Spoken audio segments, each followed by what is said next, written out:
មានលបងហើយស្រាប់ភូមិសាស្ត្រចូលពីវត្តប្រែស្អីក្រុងតាខ្មៅយើងចូលមកតែបន្តិចទេបាល់13បដោយ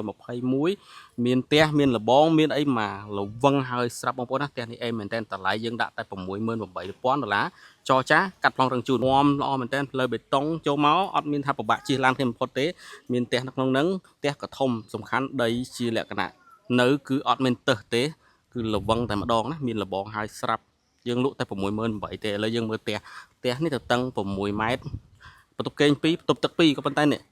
យើងរៀបមកឆ្ងាញ់ណាបងប្អូនណាដាក់ឡាននៅអី4-5គ្រឿងស៊ីផុយនៅបែប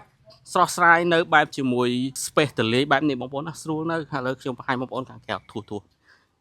អេមែនតើធម្មជាតិហើយឃើញអញ្ចឹងក៏មិនមែនថានៅជាយនៅឆ្ងាយទេបងប្អូនក្រុងតាខ្មៅចូលពីវត្តព្រែសីមកបន្តិចនេះសល់ពីក្រោយចូលនេះ5-6ម៉ែត្រណាបងប្អូនណានេះមានលបងយើងហើយស្រាប់អត់មានពិបាកទៅឈឺក្បាលដោះស្រាយអីទេដីនេះគឺយើងមើលជារៀងខាងនេះណាធួអេមែនតើហើយលក់តម្លៃល្អបងប្អូនណាមកលឿនបានមុនបងប្អូនណានៅអត់យូរទេដីនេះនៅអត់យូរទេគឺថាបរិយាកាសក្នុងការនៅហើយមានលបងសុវត្ថិភាពមានដបូលផ្ទះរៀបចំថែមបន្តិចទៀតយើងមើល fresh ល្អមែនតើ68,000បងប្អូនណាយើងមើលដបូលជាតិមែនតើហើយតំណោះផ្លូវចូលពីវត្តព្រៃអស័យមកតែបន្តិចទេក្រុងតាខ្មៅខេត្តកណ្ដាលនេះបងប្អូនណានេះតនេះបងប្អូនណាយ៉ាបនេះចូលចង់10ម៉ែត្រនេះ7-8ម៉ែត្រនេះហើយគេរៀបមកបាទរៀបមកសវត្ថភាពតែម្ដងទៅតឹង13បដោយ21បងប្អូនណានេះបាទនេះបន្ទប់គេងខាងលើមួយខាងក្រោមមួយហើយបន្ទប់ទឹកនៅខាងក្រោមជាក្រានបាយហើយយើងមានទ្វារចេញមកអញ្ចេះ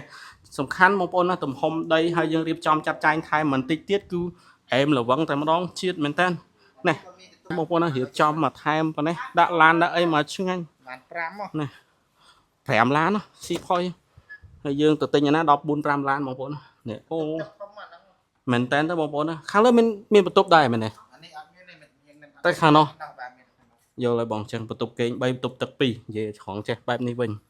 ណាអូនៅឆ្ងាញ់ណាស់បងប្អូនណាមានកូនចៅ